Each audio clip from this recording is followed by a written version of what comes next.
olwaleero emmere ya bbeeyi yonna, naye omusiraamu yeewaliriza n'agula ettooke ku bbeeyi kwe liri. Krisimansi egenda okutuuka ng'ateekeddeteekedde abantu be bajaganye Krisimansi mbu Katonda azadde omwana. Allahu akbar.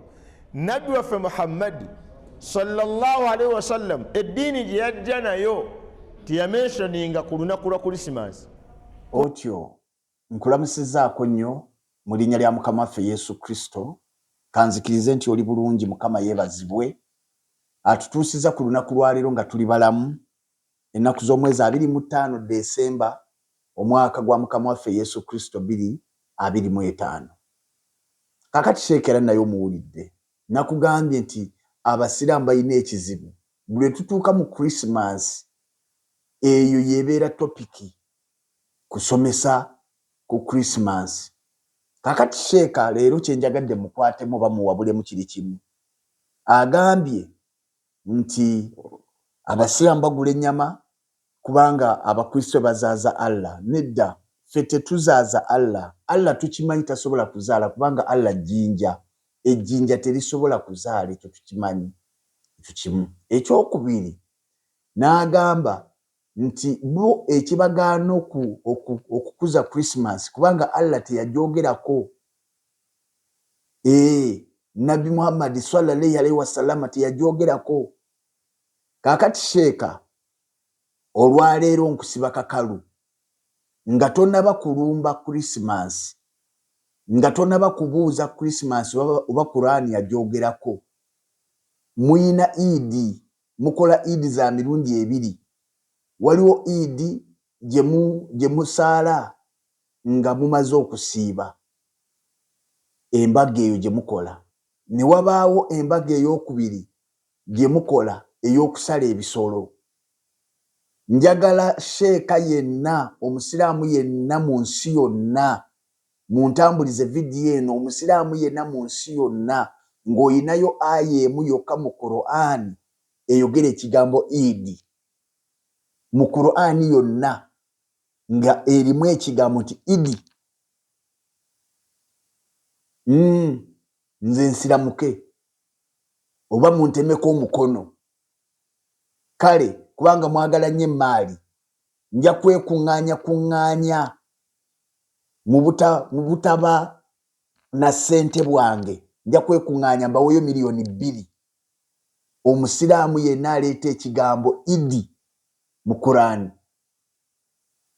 Naye ate mugijaganya, mugikola buli mwaka emirundi 2. Idi y'ebisolo, Idi nga mumaze okusiiba.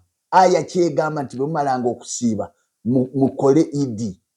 Idi, njagala ekigambo Idi mu Qur'ani. Anti ogambye nti ekibagaana Krisimansi kubanga Allah teyajoogerako. Kati njagala Idi. Kati mpuliriza bulungi. Tubaleka bulesi bajjama, naye bwe tugamba okukuba ebintu byammwe tubikasuka eri tekitwetaagisa na kumala mwezi. Tukisomesa olwo ensi n'ekitegeera. Kati wuliriza bulungi, ku Idi yammwe eno gye mukola ey'okusala ebisolo, mu ssuula eya 22 gye bayita Surati Hajji, essula ya 22 Surati Hajji, essula y'abalamazi ey'abagenzi e Makka bahujjaaji, egamba bweti aya ya 37, musala ebisolo wano nga mugamba mubiwa Allah. Si bwe mugamba, wuliriza Allah bw'agamba. Allah abagamba tetuuka ku Katonda ennyama. Allah ayogera mu Qur'ani n'agamba nti ennyama gye musala tetuuka ku Katonda kubanga Allah naye akimanyi si Katonda. Niye ayogera mu Qur'ani Allah. Kati Allah agamba tetuuka ku Katonda ennyama y'ensolo ze musaddaaka. Ebyo musaddaakiririza tebituuka ku Katonda. Allah y'abagamba, abalabula n'abagamba ne bwe musala ebisolo ebifaanana bitya tebituuka ku Katonda. Wadde omusaayi gwazo, n'omusaayi gwennyini gwe musala nagwo gwennyini tegutuuka. Ebyo bye mugamba tuwaayo saddaaka ku lwa Allah. Allah abagamba nti bwe mubikola tebisobola kutuuka ku Katonda. naye kumutuukako okutya okuva gye muli. Bwe mutyo yazibagondeza mulyoke mwogere ku Katonda. Ku lwekyo kyeyabaluŋŋamyamu. Buulira ggwe Muhammadi ng'osanyusa abalongoosa emirimu gyabwe. Babuulire nti ebisolo musala bya bwereere, mwe muli ennyama. Katonda talya nnyama, Katonda tayagala musaayi gwa bisolo byammwe. Isaaya essuula esooka kyava agamba nti nzikuse amasavu g'endiga ennume, sikyayagala saddaaka nk'oyo okubigumiikiriza. Katonda yabigoba. Mwe bye mukola Katonda bye yagoba, ate mwe bye mukola. Katonda bye yasuula mwe bye mulonda, ate ne mukola, okumanya muli bakaafiiri. Kaakati wuliriza, abasajja onenya babwerera bagula ennyama n'enkoko ne balya, kubanga batuukiriza kino ekigambo ekiri mu Luka essuula ey'okubiri olunyiriri olw'okumeka. Kansome olunyiriri olw'omunaana. Waaliwo abasumba mu nsi eyo abaatuulanga ku ttale nga bakuuma ekisibo kyabwe ekiro mu mpalo. Malayika wa Mukama n'ayimirira we baali, n'ekitiibwa kya Mukama ne kibeetooloola nga kimasamasa, ne batya nnyo. Malayika n'abagamba nti temutya, kubanga laba mbaleetera ebigambo ebirungi eby'essanyu eringi eririba eri abantu bonna. Kubanga leero azaaliddwa gye muli omulokozi mu kibuga kya Dawudi, ye Kristo Mukama waffe. Ebigambo eby'essanyu, awali essanyu wabaawo okulya. Bayibuli egambye nti amawulire gano ag'essanyu gagenda kubeera eri abantu bonna.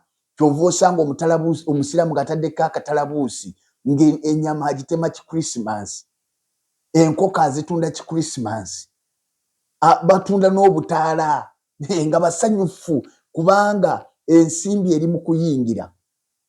Ekyo kyayogerwa emyaka 20 egiyise. Kati mwabaaleero temulina kye muyinza kikola, kubanga ne Saudi Arabia ne mu nsi z'Abawarabu Krisimansi basinza, bajaganya, bakola buli kimu. Lwaki? Kubanga kyawandiikibwa essanyu ligenda kubeera eri abantu bonna. Emirembe gya Katonda gibeere nammwe. Mbaagaliza Krisimansi ennungi, nga okola ekyo ekyazaaza Kristo, ekyamuzaaza, si kirala. Bayibuli egambye ye mulokozi, ng'ayogera ye malayika. Bino si bya majini, bino bya malayika nga yayogera. Mubeere bulungi. Mwera.